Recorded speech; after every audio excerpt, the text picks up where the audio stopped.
भारत की direct tax व्यवस्था में 1 अप्रैल 2026 से कई अहम बदलाव लागू होने जा रहे हैं। क्या ये बदलाव है, उस पर करेंगे विस्तार से चर्चा।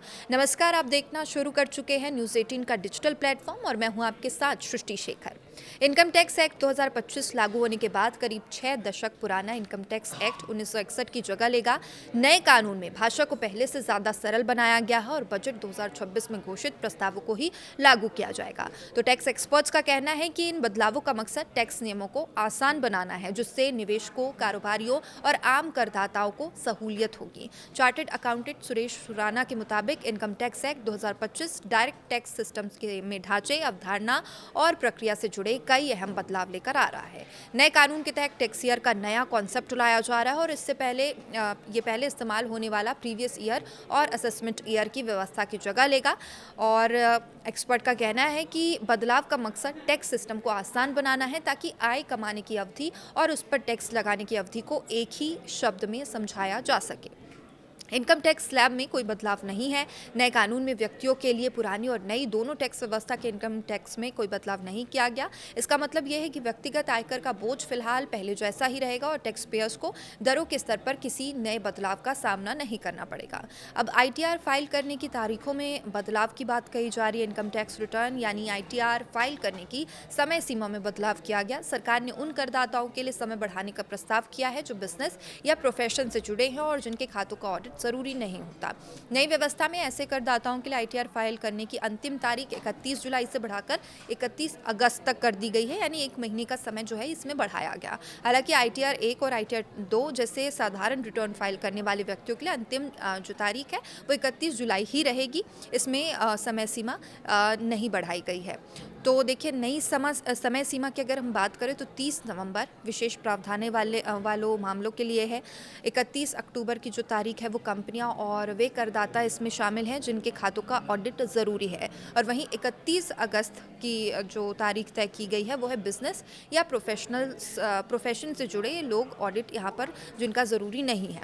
31 जुलाई अन्य सभी करदाताओं के लिए है। ये बदलाव टैक्स ईयर 2026-27 से लागू होंगे। रिवाइज रिटर्न फाइल करने की समय सीमा भी बढ़ेगी। नए कानून में रिवाइज्ड रिटर्न फाइल करने की समय सीमा बढ़ाई जाएगी और अभी करदाता टैक्स ईयर खत्म होने के बाद 9 महीने के भीतर रिटर्न में बदलाव कर सकते हैं, लेकिन नए कानून के तहत ये समय सीमा 12 महीने कर दी जाएगी।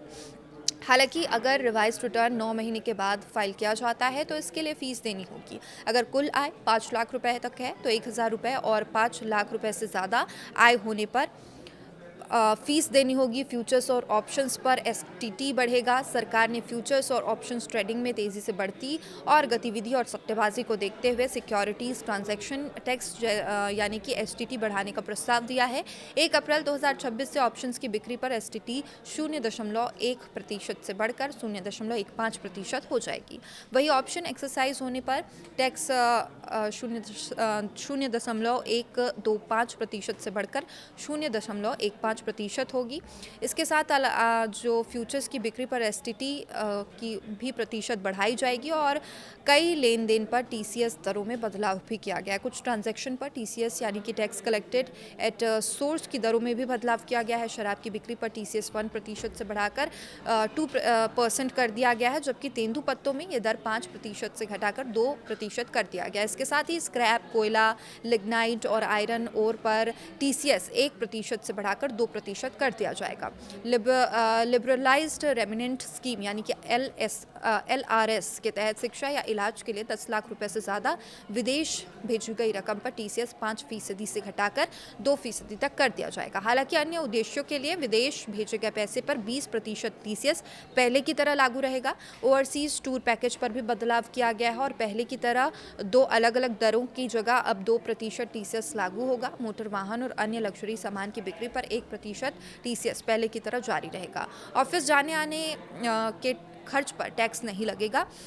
तो देखिए, नए कानून में कर्मचारियों के लिए एक राहत भी दी गई है। अगर नियोक्ता कर्मचारी के घर से ऑफिस आने जाने का खर्च देता है तो या इसकी भरपाई करता है तो इसे टैक्स योग्य लाभ नहीं माना जाएगा। पहले ये छूट केवल उस स्थिति में मिलती थी जब कंपनी कर्मचारी को वाहन उपलब्ध कराती थी, लेकिन अब इसका दायरा बढ़ा दिया गया है। इसके साथ ही शेयर बायबैक से मिलने वाली रकम पर टैक्स लगाने का तरीका भी थोड़ा बदल जाएगा। अभी तक इसे डिविडेंड इनकम माना जाता था, खत्म हुए शेयर की लागत को कैपिटल लॉस के रूप में गिना जाता था। नए कानून में इसे कैपिटल गेन इनकम के रूप में टैक्स किया गया है। तो एक्सपर्ट के मुताबिक इस बदलाव से प्रमोटर्स पर टैक्स का असर बढ़ सकता है। उन पर प्रभावी टैक्स करीब 30% तक पहुंच सकता है। वहीं प्रमोटर कंपनियों पर करीब 22% टैक्स लग सकता है, जिसमें सरचार्ज और सेस शामिल नहीं है।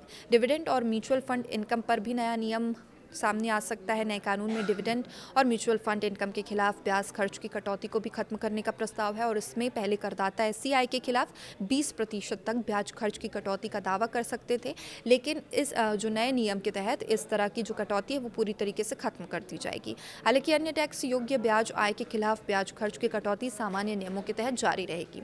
तो देखिए, कुल मिलाकर इनकम टैक्स एक्ट 2025 को भारत की डायरेक्ट टैक्स व्यवस्था में पिछले कई दशकों का सबसे बड़ा बदलाव माना जा रहा है। इस कानून के तहत कई प्रक्रियाओं को सरल बनाने, टैक्स सिस्टम को अधिक स्पष्ट करने की कोशिश की गई है। ये सभी बदलाव 1 अप्रैल 2026 से लागू हो जाएंगे। तो देखिए, अपडेट्स लगातार हम पहुंचाते रहेंगे। देखते रहिए न्यूज़ 18।